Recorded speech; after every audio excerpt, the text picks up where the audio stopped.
Amy Gietzen. She's an amazing human being who has an incredible story. My mom and Amy have the same disease called scleroderma. She's a columnist for Bio News. She's a patient ambassador for Patients Rising, a volunteer for Steffens Scleroderma Foundation, the advocate for the National Scleroderma Foundation, and she's been living with systemic scleroderma for 2 decades. My childhood was pretty atypical, nothing super exciting, nothing, out of the norm. In terms of scleroderma, I had no symptoms. I was a healthy child. We did a lot of family vacations, really great core family. But I think after you get sick, you learn who your friends really are. I mean, how old were you when something apparently wasn't right? 17 when I was diagnosed with Raynaud's. We live in Buffalo, so having purple hands and feet is not really out of the normal. When I was 18, I started to kind of progress into some locking of the wrists, elbow pain, joint pain, just tired and not being able to get up and go to class or go to work. I was missing a lot of school. Every once in a while, I would get like sores on the tips of my fingers underneath the nail bed, and then I was officially diagnosed 2 months after my 19th birthday, which was fortunate for me because I got diagnosed probably within 2 years. But I don't want to say I was lucky because I don't think anyone's ever lucky when they get diagnosed with scleroderma, right? It's an incurable disease. They don't really know how you get it. This is a progressive disease. And at 19, I think I didn't know what I was getting into or how it was gonna, wreak havoc on your body and cause so many different symptoms. At the time, there was one medication that they treated all patients with scleroderma medicine, that they used for all patients. So I was put on that. We handled things. I didn't want to just live to die. I wanted to have a life and, fight as long as I could. So if you know what scleroderma is, we kind of look the same in terms of our facial features a little bit. A really hard time with ulcerated sores. So on my fingers, on my toes, some flare-ups in my lungs, worsening fibrosis, which then turned into some hypertension over the last 5 years. I've had a lot of procedures on my hands to improve circulation, to kind of fix. I had, like contractures, usually your hands kind of look like this. And so I had some rods put in to straighten them. I mean, this is just a very, very broad overrange of all the stuff I've had done, but something different needed to happen. So I started to just research online. And I researched for a whole year. And over the last probably from 10 to 20 have been the worst in terms of symptoms, which they usually say the first 10 years are the worst. Mine didn't come out like that. And in the beginning, I really didn't tell a lot of people because I was embarrassed. I didn't want anybody to know. Wasn't able to finish school. I eventually had to quit my job and go on disability.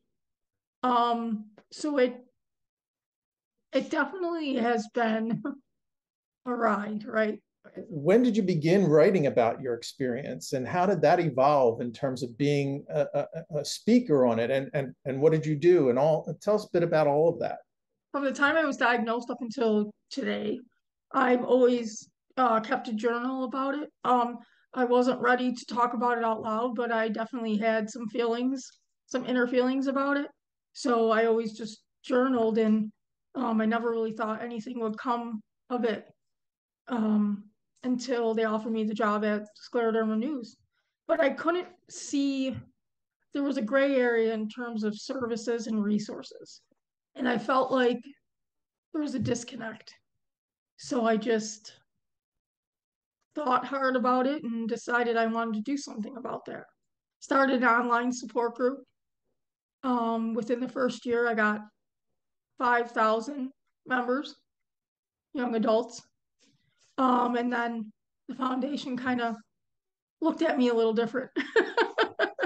and wanted me to do more and more things. And so I kind of just jumped in feet first and just kept saying yes to everything, even though I had no idea what I was doing, or, how to do public speaking, or how to make a PowerPoint presentation. I just did it. I created a virtual support group for young adults for COVID, and it really took off.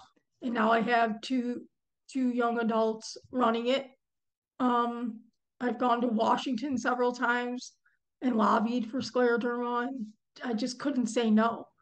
Everything you've been doing is really important because number one, it's obviously been good for you, Yeah, and it's helped, who knows, countless other people. I'm struck by different things of what you've shared over the past 5-10 minutes.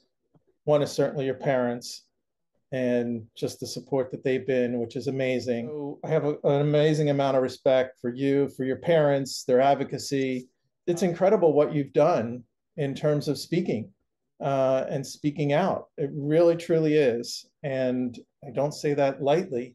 I think what struck me about your writing, because I've read a lot of what you've written, and this is for for people listening now. Sure, it has the framework of scleroderma, but it's about life, and the things that you write are about the human condition and what people go through. So people reading that, even if you're not battling a disease, it's going to speak to you. Certainly people with scleroderma or other diseases, and just people in general, think a lot of the same things you were writing about. I hope so. I think the biggest lesson I've learned about life is that nothing is a given, right? We have all these hopes and goals and dreams for ourselves. And that could switch in an instant. So I take nothing for granted now, unless you deal with like a circumstance of an illness or tragedy. You don't really fully engulf that feeling of taking anything for granted until you're there, right? In the beginning, my advocacy was about awareness and making sure people knew what scleroderma is, and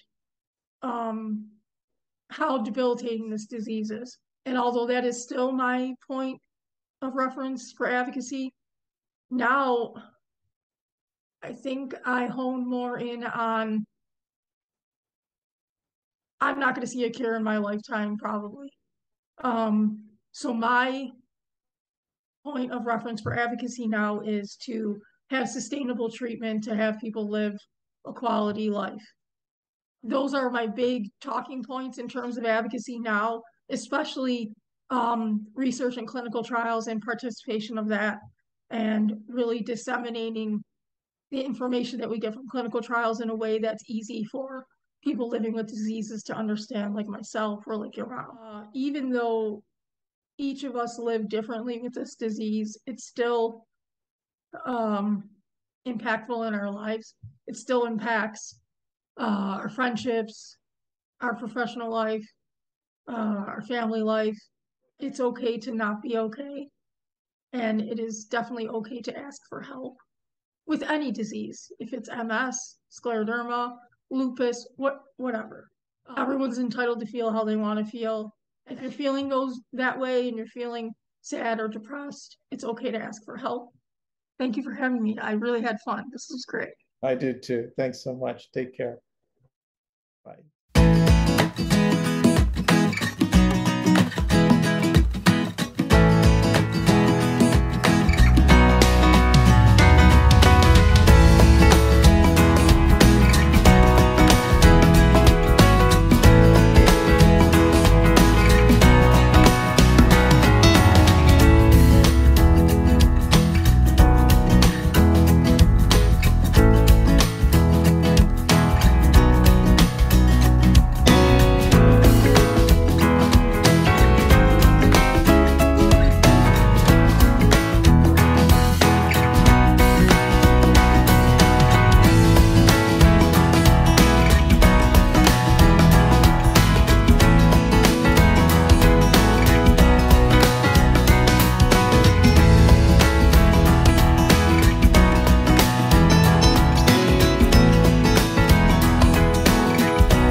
purpose of the podcast is to educate.